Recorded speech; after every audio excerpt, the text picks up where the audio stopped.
하나님의 말씀은 창세기 9장 8절에서 17절입니다.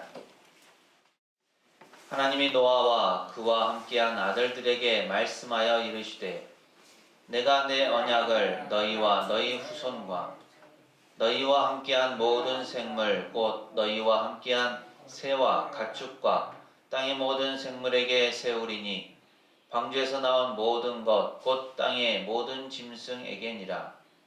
내가 너희와 언약을 세우리니 다시는 모든 생물을 홍수로 멸하지 아니할 것이라. 땅을 멸할 홍수가 다시 있지 아니하리라. 하나님이 이르시되 내가 나와 너희와 및 너희와 함께하는 모든 생물 사이에 대대로 영원히 세우는 언약의 증거는 이것이니라. 내가 내 무지개를 구름 속에 두었나니 이것이 나와 세상 사이의 언약의 증거니라. 내가 구름으로 땅을 덮을 때 무지개가 구름 속에 나타나면 내가 나와 너희와 및 육체를 가진 모든 생물 사이에 내 언약을 기억하리니 다시는 물이 모든 육체를 멸하는 홍수가 되지 아니할지라. 무지개가 구름 사이에 있으리니 내가 보고 나 하나님과 모든 육체를 가진 땅의 모든 생물 사이에 영원한 언약을 기억하리라. 하나님이 노아에게 또 이르시되 내가 나와 땅에 있는 모든 생물 사이에 세운 언약의 증거가 이것이라 하셨더라. 아멘. 오늘도 예배 참여하신 모든 분에게 하나님의 은혜와 평강이 늘 함께 하시기를 바랍니다. 특별히 1월 마지막 주일을 맞아서 예배 자리에 함께 나온 우리 청소년과 청년들을 환영하고 축복합니다. 혹시 여러분은 무지개를 보셨습니까? 네. 무지개를 보시면 무슨 생각이 드십니까?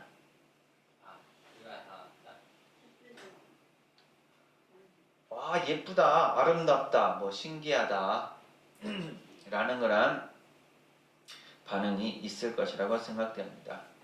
그런데 사실 무지개는 물리적 현상이죠. 그러니까 물방울이 빛에 반사해서 우리의 눈에 보이게 되는 겁니다. 그리고 빛은 좁은 의미에서는 가시광선, 즉 사람이 볼 수 있는 전지 기파를 뜻하죠. 그래서 이것이 전자기파를 뜻하는데 이것이 물에 비추어서 우리의 눈에 그렇게 보여지는 것이 무지개입니다. 그런데 무지개는 또 다른 의미도 있어요. 그것은 이상과 꿈을 의미합니다. 그래서 사람들은 무지개 끝에는 무엇이 있을까? 무지개 너머에는 무엇이 있을까? 라는 생각들을 했었습니다. 그러다가 보물이 있지 않을까? 라는 생각에서 무지개를 찾아다니기도 했죠. 여러분은 그렇지 않으셨죠? 그런데 정말 무지개 끝에 보물이 있을까요? 무지개를 찾으면 뭔가 자신이 이루고자 하는 꿈이나 이상이 이루어지는 것일까요? 무지개에 관한 이런 찬양이 있습니다. 제가 불러도 되지만 제가 부르는 것보다 영상이 훨씬 나을 것 같아서 영상을 준비했습니다. 한번 찬양 들어보시죠.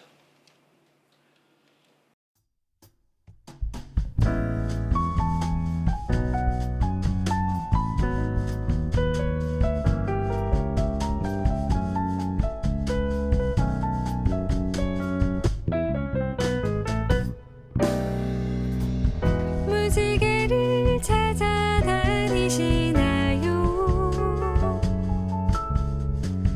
돌고 도는 생활 하시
주님께 드려요. 깨진 꿈 상한 맘 지친 몸 드려요. 모두 다 주님께 드려요. 슬픈 마음 기쁨으로 변해요.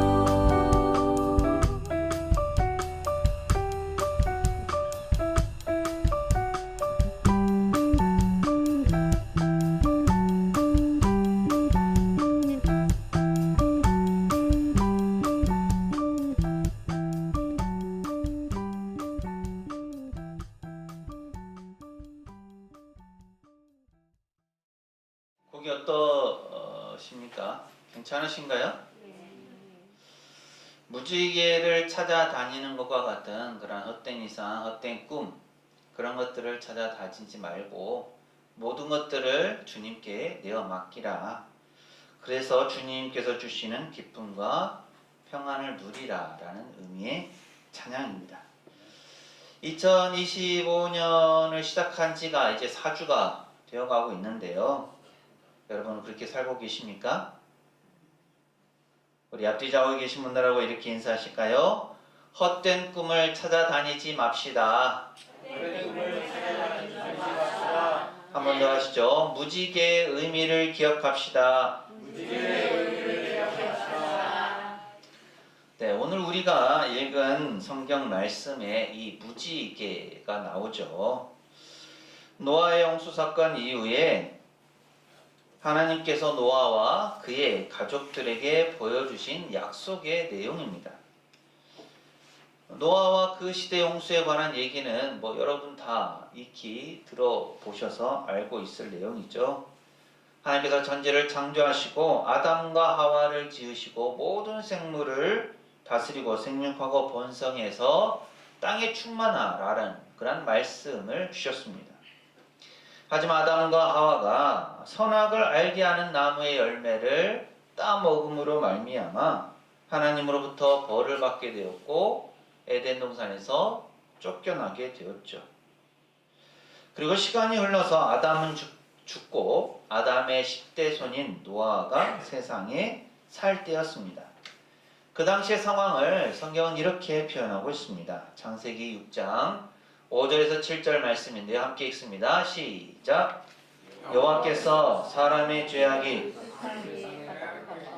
그의 마음으로 생각하는 모든 계획이 항상 악할 뿐임을 보시고 땅 위에 사람 지으셨음을 한탄하사 마음에 근심하시고 이르시되 내가 창조한 사람을 내가 지면에서 쓸어버리되 사람으로부터 가축과 기는 것과 공중의 새까지 그리하리니 이는 내가 그것들을 지었음을 한탄함이니라 하시니라.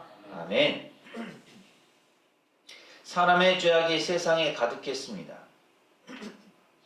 그래서 하나님께서는 노아에게 방주를 만들게 하셨고 그리고 홍수를 내리셔서 세상을 심판하셨죠. 이 말씀대로 하나님께서 이루셨습니다. 죄송합니다. 홍수가 그치고 이제 물이 줄어들게 되자 노아는 방주에서 나와서 하나님께 제단을 쌓고 하나님께 제사를 드리게 됩니다. 그 이후에 하나님께서 노아와 그의 아들들에게 복을 주시면서 언약을 세우시죠. 창세기 9장 11절은 내가 너희와 언약을 세우리니 다시는 모든 생물을 홍수로 멸하지 아니할 것이라. 땅을 멸할 홍수가 다시 있지 아니하리라 라고 말씀합니다. 하나님께서는 모든 생물을 다시는 홍수로 멸하지 않겠다라고 하시면서 그 증거로 보여주신 것이 있죠. 그것이 무엇입니까? 바로 무지개입니다. 창세기 9장 13절은 이렇게 말씀합니다. 함께 읽습니다. 시작. 내가 내 무지개를 구름 속에 두었나니 이것이 나와 세상 사이의 언약의 증거니라. 아멘.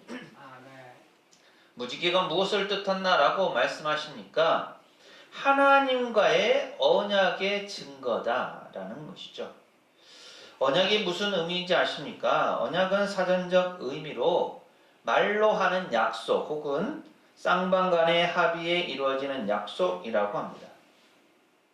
그런데 오늘 말씀을 잘 살펴보면 하나님과 사람 사이 혹은 하나님과 세상 사이에 약속이 이루어진 것 같지는 않습니다. 그러니까 하나님과 노아 그리고 그의 아들 사이에 이루어진 언약이지만 쌍방 합의가 아니라 일방적인 하나님의 약속입니다. 하나님께서 일방적으로 이렇게 하겠다라고 말씀하시고 언약하시고 그 약속을 지키시겠다고 하시는 거죠. 그런데 더 놀라운 것이 있습니다. 하나님께서 언약을 세우시고 그 증거로 무지개를 보여주시면서 하시는 말씀이 놀랍죠. 무지개가 구름 속에 나타나면 하나님께서 그 언약을 기억하시겠다라는 겁니다. 영원한 언약을 기억하시겠다는 거죠. 이것은 하나님의 주권적인 은혜이고 우리를 향하신 하나님의 사랑의 표현입니다. 노아와 노아의 가족은 하나님의 심판에서 생명을 얻게 되었어요. 하지만 여전히 그들은 하나님의 심판에 대해서 두려워할 수밖에 없었습니다. 왜냐하면 직접 보고 경험했기 때문입니다. 하나님께서 악한 세상을 물로 심판하시는 것을 직접 눈으로 보았던 그들이었기 때문에 또다시 이루어질 하나님의 심판에 대해 걱정과 두려움이 있을 수밖에 없었죠. 그런데 무지개를 보면 무슨 생각을 하게 될까요? 혹시 있을지 모를 그 심판의 공포와 두려움을 씻어버릴 수가 있게 되는 것입니다. 이와 마찬가지로 오늘 우리에게도 하나님의 멸망의 심판으로부터 지켜주는 아름다운 무지개가 있습니다. 그것이 무엇인지 아십니까? 바로 십자가입니다. 우리 주 예수 그리스도의 십자가가 하나님께서 멸망 가운데서 구원을 약속하신 하나님께서 심판으로부터 지켜주시겠다고 하신 그 무지개와 같습니다. 예수님의 십자가는 죄인에게 하나님의 멸망의 심판으로부터 구원을 얻게 해주는 확실한 구원의 증거입니다. 우리가 잘 아는 것처럼 예수님은 하나님과 동등한 분이십니다. 죄가 없으신 분이시죠.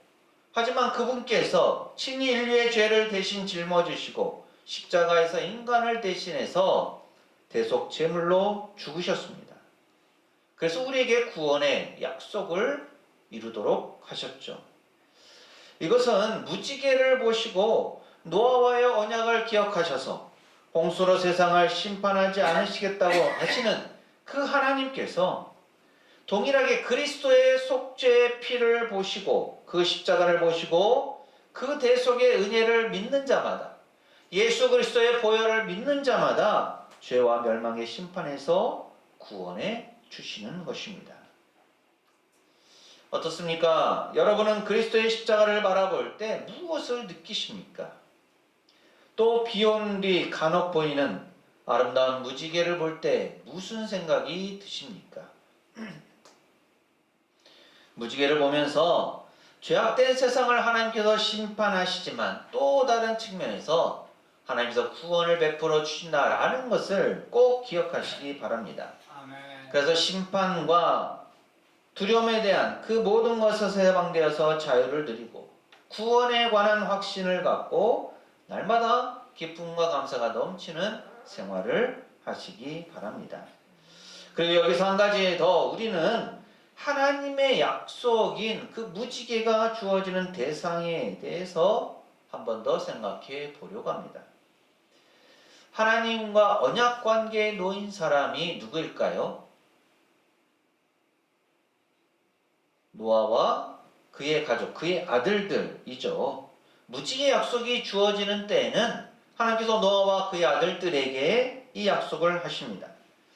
하지만 하나님께서 세상을 물로 심판하실 때는 어땠을까요? 그때는 사실 노아 한 사람밖에 없었습니다. 어쩌면 노아의 가족이 무지개 언약의 대상이 되는 것은 노아로 인해 주어진 은혜 덕분이라고 할 수가 있죠. 창세기 6장 8절은 이렇게 말씀합니다. 함께 읽습니다. 시작. 그러나 노아는 여호와께 은혜를 입었더라. 아멘. 즉 세상 모든 사람이 악독하고 세상의 죄악이 가득하고 모두가 다 하나님의 뜻을 거스르며 살았는데 그 가운데 한 사람, 노아 한 사람만이 하나님의 뜻 가운데 살았습니다. 그리고 그는 하나님께 은혜를 입은 사람이었죠. 이 말씀은 하나님께서 노아를 특별히 사랑하시고 노아에게 특별한 은혜를 베푸신 것처럼 보입니다. 그러니까 노아가 하나님께 은혜를 입은 것이 아닌가라고 생각하게 만들죠. 그렇지 않습니까? 그런데 다른 성경들에는 우리가 보는 개역개정 성경과 조금은 다르게 표현되어 있습니다. 새 번역은요, 그러나 노아만은 주님께 은혜를 입었다. 공동 번역은 그러나 노아만은 하느님의 마음에 들었다. 쉬운 성경은 하지만 노아는 여호와의 마음에 들었습니다. 새 한글 성경은 그러나 노아는 여호와의 눈에 들었다. 메시지 성경은 그러나 노아만은 달랐다. 노아는 하나님의 마음에 쏙 들었다. 이렇게 표현합니다. 이 번역들의 차이가 느껴지십니까? 그런데 사실 원어적 의미를 살려서 해석해 본다면 노아가 여호와의 눈에서 하나님의 자비를 발견하였다. 혹은 하나님의 호의를 획득하였다라고 하는 것이 더 맞습니다. 즉 노아는 하나님의 눈 안에서 하나님의 은혜를 발견하였고 하나님의 은혜를 발견한 사람 노아가 하나님의 은혜를 입었다라는 것이죠. 이것은 무엇을 의미할까요? 노아가 그만큼 하나님과 친밀한 관계를 맺었다라는 것입니다. 노아는 하나님의 눈을 들여다볼 수 있는 사람이었고 그 하나님의 눈 안에서 하나님의 자비와 은혜를 발견한 사람이었습니다. 그러다 보니 자연스럽게 하나님의 자비, 은혜를 입은 사람이 되었습니다. 그럼 하나님의 입장에서는 어떨까요? 우리가 하나님의 마음을 다 이해할 수는 없겠지만 하나님의 눈 안에서 자비와 은혜를 발견한 그 노아가 얼마나 귀하게 여겨지겠습니까? 그야말로 하나님 보시기에 가장 귀한 보석이 아니었을까요? 더구나 세상은 그야말로 죄악으로 가득한 최악의 상황이었습니다. 어디를 보나 어느 곳을 향하나 정말 눈을 뜨고 볼 수 없을 만큼 죄악으로 가득한 그러한 상황이었죠. 그런데 그 가운데 한 사람 노아만은 하나님을 알고 하나님의 은혜와 자비를 깨달았던 사람이었죠. 그랬기에 노아는 하나님의 마음에 들었던 사람, 하나님의 눈에 쏙 들었던 사람이었습니다. 노아가 그런 사람이었기에 세상이 죄악으로 가득했던 그때 하나님의 마음을 알았고 하나님의 말씀을 들었고 하나님의 말씀에 순종할 수 있었습니다. 하나님과 그만큼 친밀한 관계를 맺었기 때문에 하나님께서 홍수를 심판하신다는 말이 무색할 정도로 하늘이 맑음에도 불구하고 노아가 하나님의 말씀에 따라 커다란 배를 짓는 것은 당연한 일이었습니다. 그런 노아가 하나님 보시기에 얼마나 귀하고 사랑스러웠을까요? 그래서 다른 영어 성경에서는 하나님께서 노아로 인해 기뻐하셨다, 만족해 하셨다, 심지어 하나님께서 노아로 인해 위로를 받았다라고까지 표현하기도 합니다. 하나님께서 한 사람으로 인해서 기뻐하신다, 만족해 하신다, 위로를 받는다.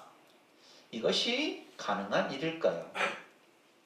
그런데 성경에는 이런 일들이 가능하다고 말씀합니다. 잠언 25장 13절은 이렇게 말씀합니다. 함께 읽습니다. 시작! 충성된 사자는 그를 보낸 이에게 마치 추수하는 날의 얼음 냉수 같아서 능히 그 주인의 마음을 시원하게 하느니라. 아멘. 농번기에 추수할 때 땀을 뻘뻘 흘리면서 수확할 때 얼음 냉수가 있다면 어떨까요?